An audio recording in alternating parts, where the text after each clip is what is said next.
السلام علیکم دوستو، نورج ود دسلان خوش آمدید دوستو۔ 1914 سے 1918 عیسوی کی جنگ کا آغاز آسٹریا ہنگری کے ولی عہد فرانسس فرڈینڈ کے قتل سے ہوا۔ یہ واقعہ 28 جون کو پیش آیا۔ 3 اگست کو جرمنی نے بیلجیم اور لکسمبرگ پر حملہ کر دیا۔ اس طرح جنگ شروع ہو گئی۔ بعض مورخوں کی رائے ہے کہ تھوڑا سا وقت اور نکل جاتا تو ممکن تھا جنگ بالکل نہ ہوتی یا اس کا دائرہ محدود رہتا، گویا دل سے جنگ کا خواہاں شاید کوئی بھی نہ تھا، مگر فوجوں کی نقل و حرکت کے کام جاری ہو چکے تھے۔ یکا یک ٹکر ہو گئی۔ جس طرح کوئی آتش فشاں پہاڑ پھٹتا ہے تو ہر طرف تباہ کن لاوا بہہ نکلتا ہے۔ بحیثیت مجموعی اس جنگ کو ایک طرح کا قتل عام ہی سمجھنا چاہیے، کیونکہ فوجی تنظیمات ناقص اور منصوبہ بندی کمزور تھی، جس کا نتیجہ یہی ہو سکتا تھا کہ جنگ میں حصہ لینے والے بے حد تکلیفیں اور مصیبتیں اٹھاتے۔ نقصانات کا اندازہ یہ ہے کہ کم و بیش 1 کروڑ آدمی مارے گئے اور 2 کروڑ کے قریب زخمی ہوئے۔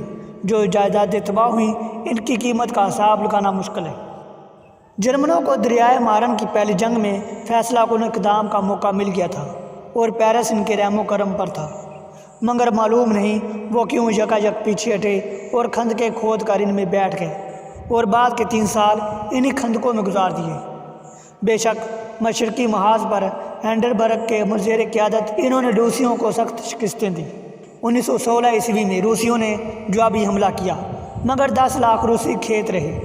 اس خوفناک حادثے سے روس میں انقلاب ہو گیا اور اس نے جنگ سے دستکشی اختیار کر لی۔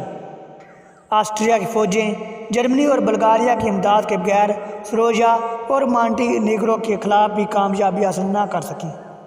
برطانیہ نے جرمنوں کے افریقی نوآبادیوں پر قبضہ جما لیا، لیکن گیلی پولی میں ترکوں سے شکست کھائی۔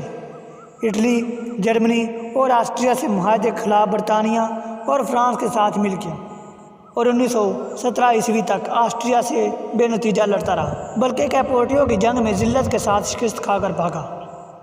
اس جنگ میں سائنس کے کمالات خوب نمایاں ہوئے۔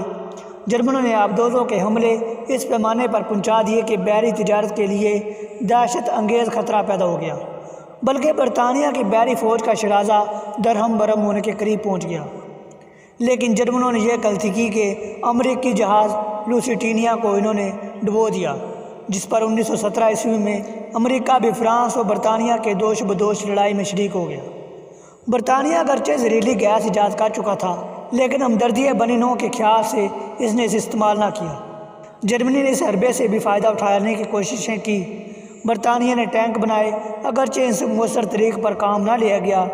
جرمنوں نے دوسری عالمگیر جنگ میں ٹینکوں سے جو فائدہ اٹھایا وہ سب پر آشکار ہے۔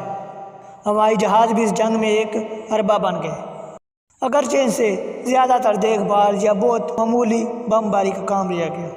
جرمنوں نے جو بڑی توپ ایجاد کی تھی وہ 40 میل سے پیرس پر گولے برساتی رہی، لیکن جن چیزوں کو فوجی اغراض کے لیے استعمال کیا گیا ان میں سب سے بڑھ کر قابل ذکر ٹرک اور موٹریں تھیں۔